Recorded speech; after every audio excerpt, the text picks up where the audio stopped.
જય માળી. આપણે પરમ પૂજ્ય જયમાળી ખેડાના જીવન વિશે વાતો કરતા રહેલા છીએ. ગઈકાલે એમના જન્મસ્થળ જન્મ વિશે આપણે વાતો કરી. આજે એમનું નામ જયમાળી કેમ પડ્યું?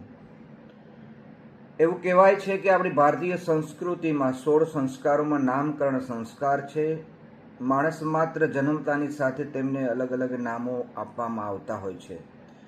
આમ તો પૂજ્ય માળીનું નામ ભોગીલાલ શાંતિલાલ પંચાલ છે, પરંતુ સામાન્યતઃ મહાપુરુષોના નામ એમના કર્મ પ્રમાણે બનતા હોય છે અને એ પ્રમાણે ઓળખાતા હોય છે. નામ રહંતા ઠાકરા નાણા નહીં રહંત, કીર્તાયુના કોટડા પાડ્યા નહીં પડંત. નામ એ બહુ મોટી વસ્તુ છે.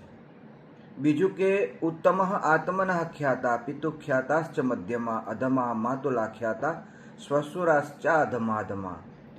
ઉત્તમ આત્મના ખ્યાતા, પોતાની જાતે જે ઓળખાય, ઓળખાણા આઈડેન્ટિફાય થાય તે ઉત્તમ ગણાય છે.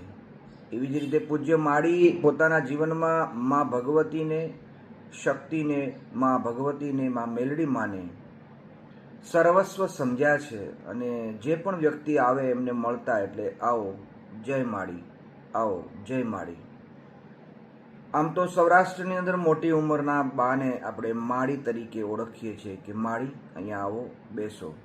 એમ પૂજ્ય માળી દરેકની અંદર માને જોતા અને દરેકને આવકારતા જય માળી, આવો જય માળી. અને એમ કરતાં કરતાં જે પણ લોકો પૂજ્ય માળીને મળતા અને એમને પૂછવામાં આવતું, આપ ક્યાં ગયા? તો કે અમે હમણાં માળીને મળીને આવ્યા, જય માળીને મળીને આવ્યા. આમ જય માળી લોકોને કહેતા પૂજ્ય માળી પોતાનું જ નામ જય માળી પડી ગયું અને આજે દુનિયાની અંદર જય માળી તરીકે વિશ્વવિખ્યાત થયા છે. જો કે પૂજ્ય માળીના જય માળીના નામ પછી તો ઘણા બધા લોકોએ પોતાના નામ જય માળી એવા પાડ્યા છે અને પાડતા રહેલા છે, પરંતુ મૂળ સ્ત્રોત જય માળી શબ્દનો એ ખેડા પરમ પૂજ્ય માળી અને રાજમાન રાજેશ્વરી ભગવતી શ્રી મેલડીમાં મઢ છે. બસ આજે આટલી વાત કરીને આવતીકાલે ફરી વિશેષ પૂજ્ય માળીના જીવન વિશેની વાતો આપણે કરવા માટે મળીશું. જય માળી, જય માળી, જય માળી.